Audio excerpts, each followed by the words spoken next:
Je vous explique. Ce n'est pas du tribalisme. Moi, je suis désolé. Ce n'est pas du tribalisme qui se fait dans la base. Ce n'est pas du tribalisme.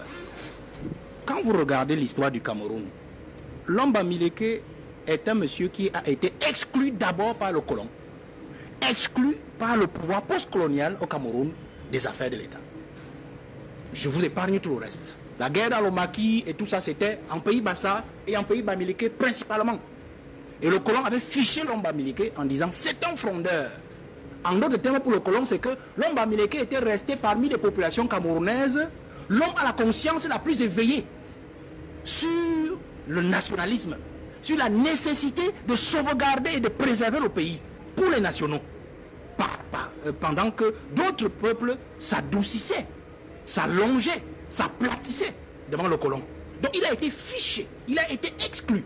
Donc ceux qui ont pris le pouvoir après 60 ont exactement agi comme le colon.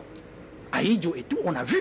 Pays Bamoun, on a vu, pays Maté, tout ça. Donc je crois donc, pas que je crois, quand vous regardez dans l'évolution, nos parents qui sont nés dans les années 40, 50, 60, c'est eux qui ont mis au monde ces enfants qui sont dans la base. Donc ils les ont fait grandir dans cet esprit de Lomba Mileke est un exclu des affaires de l'État.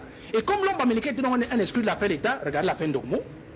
Ndogmo, monseigneur, qu'est-ce qu'il fait? Il rassemble ses frères pour leur dire, comme le blanc nous a exclus, comme ceux qui sont au pouvoir sont aussi des affiliés de ces blancs-là qui nous ont exclus, alors qu'on s'en fait administrateurs, de parfaits agents du pouvoir, ainsi de suite, ils sont entrés dans l'économie, ils sont entrés dans le commerce. D'ailleurs, Aïdjo leur fait une part belle avec Kodok dans la fin des années 60, c'est-à-dire en créant des capitaines économiques parmi nos frères de l'Ouest. Les forces sont ainsi de suite sont nées, vous comprenez. Sauf que, quand ils ont mis au monde ces enfants qui sont dans la base, ils ne leur ont pas dit que, en fait, leur repli identitaire n'était pas dû au fait de l'exclusion des autres populations, n'était pas en fait de tribalisme.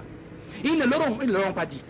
Ils ne leur ont pas dit qu'en fait, ils se sont repliés parce qu'en fait, ce n'est la seule voie qui s'offrait à eux pour rester vivants, pour rester utiles à leur pays, c'est-à-dire le commerce et l'économie. Vous comprenez? Oui. Les enfants ont plutôt compris cela comme étant du tribalisme, le fait qu'en grandissant, ils se rendent compte que Lomba Mileke continue à être exclu de certaines affaires, il continue à être mis à part, vous comprenez? Ça fait qu'au niveau politique, donc les politiques ont utilisé ce fragment-là, ont utilisé ce pertuis, cette ouverture-là, pour en fait faire du climat, faire un marché politique dans ce ressentiment. Ça fait aujourd'hui que les enfants pensent qu'en fait Lomba Mileke est tribalisé par les autres. Et ici, ils disent qu'ils vont répondre au tribalisme par le petit tribalisme. Or que non, c'est plutôt une exclusion historique, stratégique du blanc qui a été reprise par les postes coloniaux qui nous dirigent jusqu'à ce jour et qui a été considérée peut-être malhonnêtement, peut-être intentionnellement par les parents en leur disant c'est du tribalisme. Alors